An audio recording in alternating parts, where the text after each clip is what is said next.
and welcome to another episode of Literary Gladiators, the show where we discuss and debate literature in all of its forms. If it's written work, it's game. Let's meet the panel. Hi, I'm Larry. I'm Karl. Hi.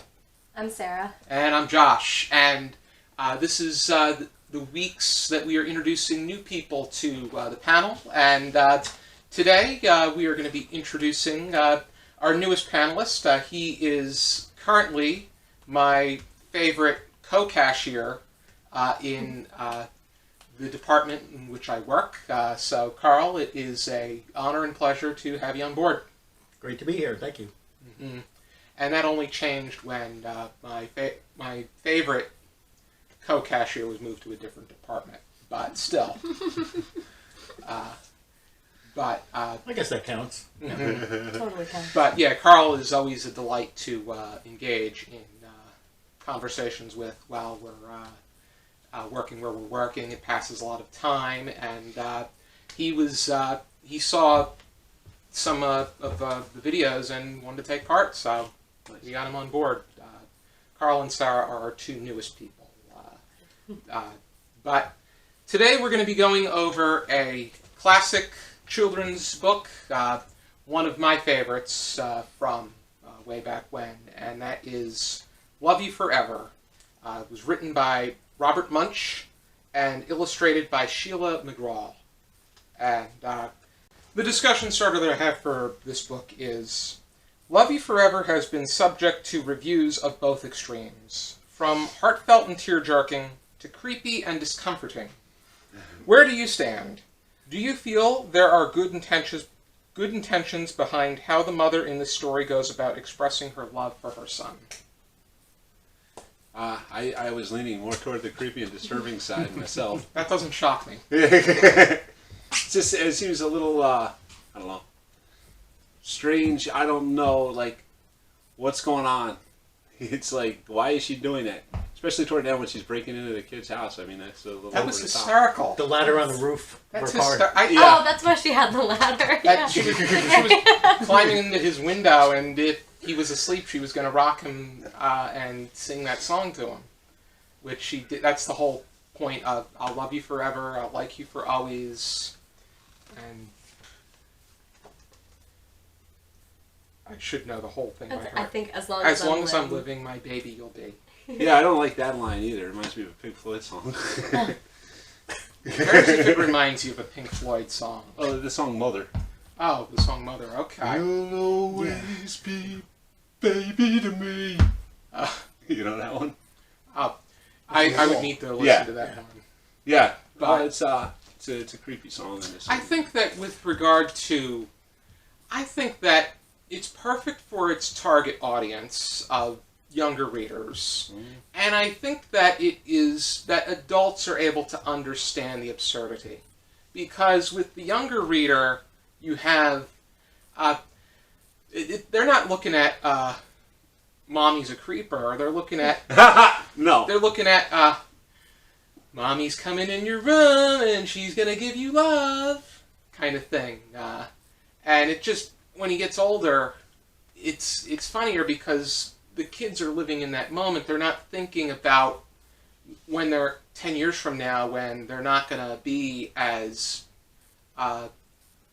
when they're going to feel a bit weird and awkward about that. When they're 5 years old, they're just thinking about their mom is always going to love them in the same kind of way that they love them now, regardless of what how they change Or behave. Yeah. Like a zoo. Mm-hmm. Every couple of years. Yeah, it's a zoo every couple of years. But by the time but then when you're an adult, I think that you can laugh at those instances where the mother's crawling into the room, regardless of the circumstance, even if she's driving to the house and getting the ladder and climbing up.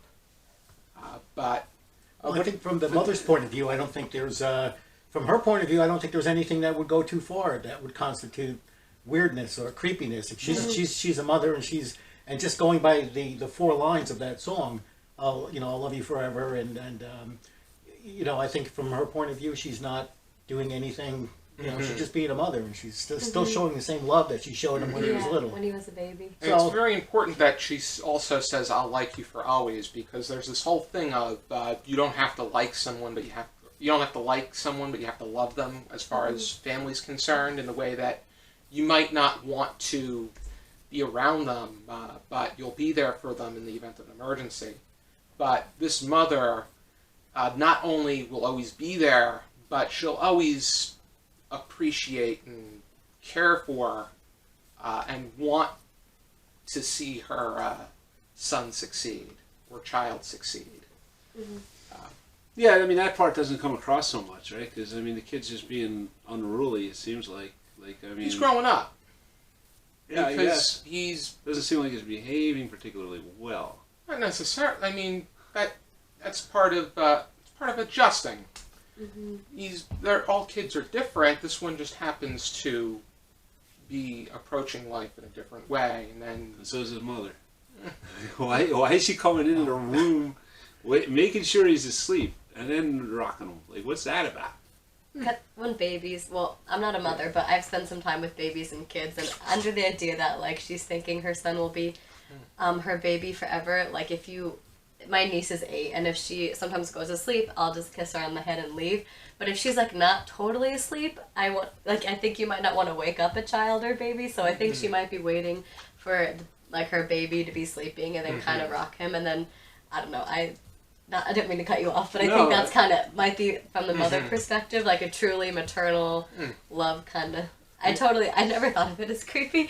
I grew up with the book, but I could see the other opinion. I think it's funny, but you know, without the illustration, then it's a different. Like if you just heard, it, then it's a different. But once you see the illustration of her carrying this, you know, so it just makes it creepier. The illustration, it's so cute. The illustrations could make it look a bit more strange, but no, I think it makes it as strange as it is. People, I think that the adults can read through the absurdity, and I think the kids see it in a different way, and not in a misleading way either.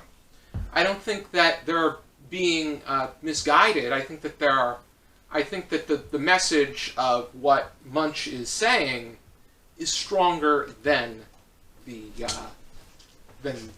illustrations and what may be happening in the story itself. And two, I think as you see the passage of time, I'm totally biased. My mom read this to me as a kid, and it's like, she quotes it, like, as long as I'm living, like, my baby will be to me. But I just think it's neat as you, like, watch, like, the mother, like, the son is always crazy, right? Because kids are crazy. And if you spend any time with kids, I feel like there are moments when I can think of, like, a time I was giving a baby, I was watching milk, and then she wanted to, like, drink the Pediasure, not out of a bottle, but out of, like, not a baby bottle, but a bottle. And I was like, oh, okay, I guess you do it. And she just drinks it once or twice, and then she gets it on her, and then she's like, has a diaper, is not wearing, and then I, like, take off her shirt so that she's, like, not, like, full of Pediasure, and then I try to go something, and she drinks it again, it's all over the floor, and I'm like, oh my gosh, the mom's gonna think I'm crazy. But it's just, like, a cute baby moment, and I was like, okay, this is crazy. But then later in the day when she's, like, cutely watching a movie, it's like, I feel like all kids have these moments of crazy, but at the end of the night when they're, like, sweet and calm, or just those, like, little golden nuggets throughout the day, I kind of feel like the author is going for that, like, when you're the toddler, you're crazy, when you're a teenager, you're crazy, all these, like, crazy stages, but then, like, that sweetness of she, like, peeks to see her kid every night. I don't know, I just think it's sweet. Yeah, I mean, you're probably right with that. You're probably right about it. You know, I'm never going to be a mother. Oh, God. Unless you're a seahorse, then you could be a mother. I couldn't. I could not be a mother. I get what she said. Yeah, I don't think you plan on being a seahorse anytime. No, not you could not be a today. mother if you become a seahorse. It's going to be a different Yeah, discussion. I don't know how to do that exactly. I wouldn't want to. We'll learn a little more about that. Just don't become a seahorse here, because I don't want the hundreds of little seahorse babies It'll get complex. popping out of you. What would you do with me? I'd probably drown. There's a creek in the backyard. Oh, okay. But let's move on to the really sentimental part, which is what happens at the very last point, or very last part, with the mother finally is on her way out, and she calls up her son, and he comes over, and he takes over and rocks her one last time. Yeah, I thought that was weird too. Not necessarily, but you have that, and then when he comes home, it's just, that part just breaks you when it's pretty obvious that he just stands at the top of the stairs and broods, pretty much, is just in a state of, he pauses and then comes into the room with his his newborn daughter and continues the same cycle.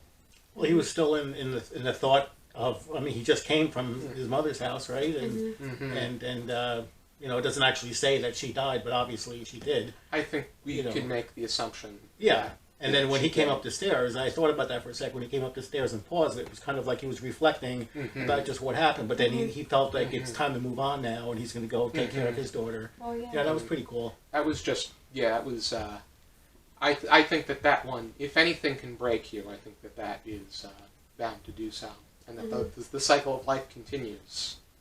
And that, it's just one of those moments that makes this all the more special as a children's book. And then also knowing what inspired the children's book, because Robert Munsch, he and his wife gave birth to 2 stillborns. Oh. And when it got to the point where they realized they couldn't have children, they adopted their 3 children. Oh, I didn't know that. So Wow, it that's was beautiful. very, and when you learn about him, he's a bit of an intense person. He has bipolar disorder, and it's incredible that these children's authors, they're not the people that you would expect would be writing children's stories. They're the ones that they have something to say because they don't have, this is their outlet. Because you wouldn't expect, Dr. Seuss is somebody that really didn't have that. He really wasn't fond of kids. He wasn't comfortable around kids. Shel Silverstein doesn't look like a children's author, but he's written a lot of notable books. I don't know so much about Eric Karl as far as demeanor.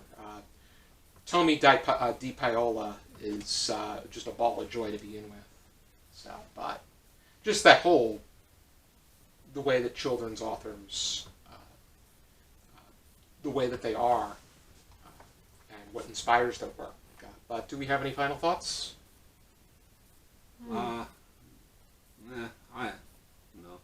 Alrighty then, let's move on to rating it. How would we rate it on a 0 to 5 scale with half stars permitted? Larry? I don't know. I wouldn't read it again or read it to kids. What would you give it?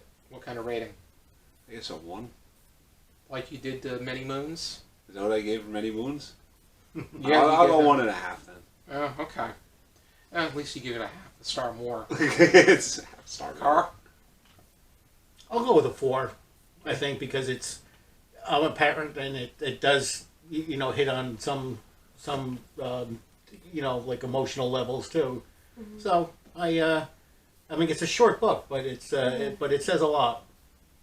I'm sorry? I'm a hard 6. You're a hard 6. I love this story. So 5. 5?